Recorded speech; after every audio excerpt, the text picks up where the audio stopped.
Welcome back to PT and good morning. We are currently looking at a busy one on our major routes already this morning. It's not bad, more typical. The problem that we did have on the eastbound QEW heading through Mississauga Road, that is all gone now, which is fantastic. But we are still looking at the delay on the eastbound QEW from about Southdown over to Dixie. So do keep that in mind. It is a little bit busy, but this is pretty typical for your morning commute. As you head towards the Gardner, things do slow down from about Park Lawn to east of the Humber Bridge. So do keep that in mind as well. It is a little bit busy, but the good news here is that we aren't looking at any big problems. Southbound 404 DVP combo, that is slow from the 401 to about Lawrence. And something to keep in mind for this weekend is that we do have the Don Valley Parkway closed for spring maintenance from the 401 down to the Gardner in both directions. So do keep that in mind as we do have those two big games coming up. That's a look at traffic. Now sending things over to Frank. Yeah, let's talk about one of those big games tonight. Jurassic Park, of course.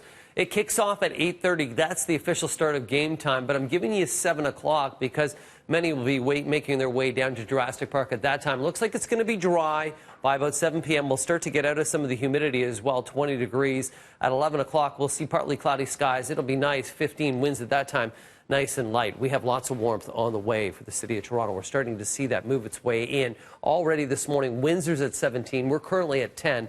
That daytime high is going to go to 25, and we're going to get into a humid air mass. With that humid air mass as well, we're going to get into the risk of some thunderstorm activity. Starting just to see that move its way into Detroit right now. It'll work its way into southwestern Ontario. Timing looks like just around the noon hour. But keep your eyes to the skies, and that's going to last up till about 5 or 6. As I mentioned, that high of 25, feeling 30. Tomorrow, 23 with a breezy wind. We'll get rid of the humidity, and then umbrellas required for Saturday. 10 to 15 millimeters of rain and a high 22.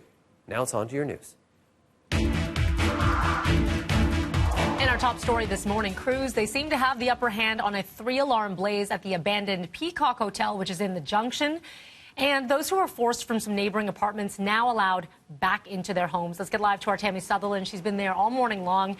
From the flames to what we are at right now. Good morning, Tammy. Good morning, Melanie. About half an hour ago when we last spoke to you, we were telling you that some of the firefighters, they had been ordered out of the structure because of danger. It looks like they are now back inside. They're resuming their room-by-room search, looking to see whether or not anyone may have been inside of the building at the time of the fire. The fire started at about 3:20 this morning. It began as a 2-alarm fire and then quickly escalated to a 3-alarm blaze, but fire officials say that as of right now, they think that they have this under control. The status is right now we seem to have gained control on the fire. So before we put it under control, we want to get the fire on the roof, make sure the fire's fully out before we put it under control.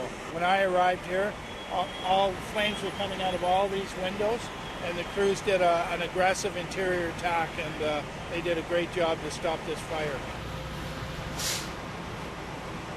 Now, there's a lot of history behind this hotel. It was built back in the 1800s here in Toronto, and more recently it was used as a rooming house. Now, the back of the building, there was a partial collapse there last summer. We're not sure whether or not any work was done since then in order to keep the building structurally sound. Now, both fire investigators as well as the fire marshal's office, they have been notified, according to Toronto Fire. They just told us that moments ago.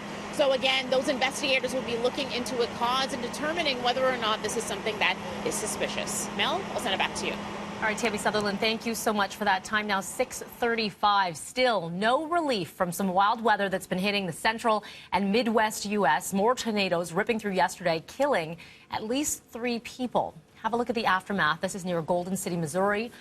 It comes on the 8th anniversary of a massive twister in the state that killed 161 people. Now, these tornadoes, the latest in a series of more than 130. The death toll in the region, including from heavy rain and flooding, stands at 7. To China now, where a large area under a heat wave. Officials issuing a yellow alert warning residents to guard against this hot weather. The temperature has been in the 37 to 39 degrees Celsius range. Some cities have been misting streets to cool things down, while many people have turned to umbrellas to shade themselves from all of that scorching sunshine. Some schools canceling classes. The temperature is expected to drop on Sunday.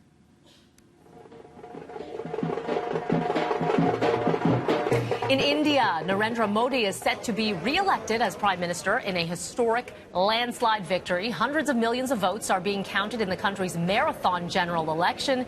Final results expected soon, but a coalition led by Modi's party is already preparing to form next government, and it looks like his majority will get even stronger.